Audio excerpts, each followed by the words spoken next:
Welcome, I'm Jon Caldara, president of the Independence Institute and your devil's advocate. Today, a complete legal lollapalooza about some of the lawsuits swinging around Colorado and what they mean. But we'll be talking to AG Cynthia Kaufman here in just a minute.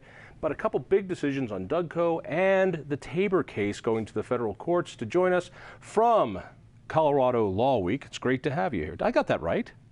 Law Week, Colorado. Law Week, Colorado. Potato. Sure. Hannah Garcia, thank you for being here. From the new and hot sizzling Statesman newspaper, Rachel Alexander. Thank you. Things are changing. You guys are getting a lot more online, a little faster with the reporting, more editorials. Yes, and as well as more statewide, local, municipal, county government issues. So we're trying to dig into much more of the government statewide, beyond the state house. You're in the death throes. I can tell you guys are out. It's No, gone. no, don't say that. Actually, what's great about the Statesman is the Statesman has always been this like school newspaper for the Gold Dome High School, because it is a high school down there. Yeah. It is a gossipy high school, and so it's always had this wonderful way of getting stories that most people don't get, and so it's good to see you guys. We're trying to do that outside of the high school now.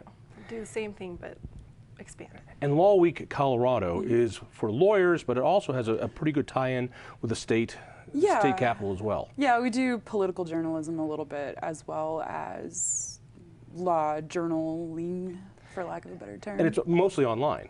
No, we're actually primarily print publication. We do some online reporting, breaking news, but we do our in-depth analyses in print.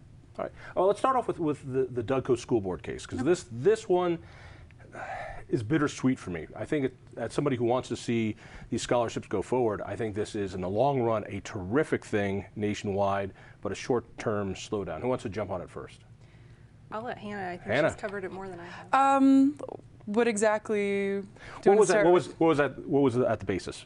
We know nothing about it. Explain it to me like I'm 6 years old. Okay, so the main issue is that taxpayers sued over the Choice Scholarship Program because in their argument that it's siphoning money away from the state and to these private, mostly religious schools, and that's their kind of primary complaint.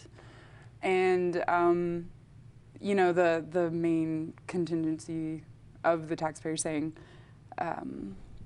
that it's using taxpayer money to fund a religious institution. So basically, these were vouchers. These were ideas that Douglas County School Board said, hey, there are some people who do better in other schools. They had a test pilot. And for instance, one of the kids that I knew was going to use one of these was a very autistic kid. And the school district, the people there said, you know what? We've tried a few different things here. There's a private school that does a better job on this. Let's help him there. Let's let him go. And it really kind of grew into this idea. But the ACLU got an injunction. 3 long years later, the Supreme Court here in Colorado gets to the case. In the meantime, this kid doesn't go to that school. His parents actually leave the entire state so that they can go find a better school for him. It breaks my heart. And now the Supreme Court in Colorado says, well, the ACLU was right. You can't give these out because it goes to religious schools. Right. And I mean, in the arguments, they break down like these really kind of complicated, very technical issues like within the law, but the main point being that, yeah, they're using money to go towards religious schools. This goes to a guy named Blaine. Yeah. And Blaine was this wonderful anti-Catholic after the Civil War who wanted to make sure that there were no Catholic schools getting assistance. He's a bigot. And in order to get any states ratified as new states after the Civil War, these states had to have the Blaine Amendment. Colorado has the Blaine Amendment. Yes. This case really revolved around this very old, very hate-filled, very bigoted thing. And even though we lost here in Colorado, that doesn't mean it's the end, right? That's correct. What the Blaine Amendment says is public money cannot be used to fund religious schools, essentially, to paraphrase the amendment. It never actually says the word Catholic, but at the time, that was the understanding. And so it is, and the Dougco School Board has said they are going to look into this. It is theoretically possible that they could continue this lawsuit into federal court and sue over the constitutionality of the Blaine Amendment. Now, what excites me about this is while we lost here, and you can tell my leanings on this, while we lost here in Colorado, there are some 27 states that have these bigoted things in their constitution. By this possibly going to the Supreme Court, it could wipe them out across the country. The Supreme Court about a decade ago already spoke on vouchers, saying vouchers are constitutional because they don't go to religious schools. The money goes to the parent. In the same way that a GI Bill, money goes to the student and he chooses a school and they can go to religious schools, there's nothing different. We thought that would take care of the Blaine Amendment, but not to the state's satisfaction. I feel really optimistic about this going to the Supreme Court. Others do too? About going to the U.S. Yeah. Supreme Court? Yeah, I would imagine so. There's, I think, probably a consensus among attorneys representing school districts that they'd have some good arguments in front of the U.S. Supreme Court. And the educational choice community outside of Colorado is a twither. Not a Twitter, but a twither on this, because this could be the opening that they're looking for in state after state after state for these type of programs. But in the meantime, where does that leave Dougco? They can't issue the vouchers. Right. It just is not a possibility for them. It's technically illegal according to the state Supreme Court, so they cannot issue the vouchers until they have further rulings. Can they issue vouchers to secular schools? I mean, I don't know if they separated it out in the opinion. Like I don't believe they did. No, it's because a good number of the schools involved with the voucher program, your words, the voucher program or the choice scholarship program, is that the majority of them are religious schools, and they would have to probably separate them out. It's interesting what pushed this program to begin with, not only helping the kids, but they were in a financial situation. A mill levy increase failed in Dougco, and by putting through this program, students who use the program take less money. 75%. 75%, which means we lose a kid out of the system, but we get to keep 25%. Right. And so this was a way to help the kids who stay in the system. Right. It was one of the first times that message was able to really stick, that these scholarships help kids who stay behind in the government schools. Right. So we don't know where it's going to go yet. Well, no, because Colorado is a local control state as well. Right. So in general, school districts are supposed to be able to kind of say how they educate their kids, but just because of the religious schools involved in that program, I think that's the key, and that and that is the issue that Dougco is going to have to take if they go into the federal court system and start to move up the ladder to the U.S. Supreme Court, is that they're going to have to take the Blaine Amendment and say this is bigoted and it's unconstitutional, and therefore we can give money to any school we want.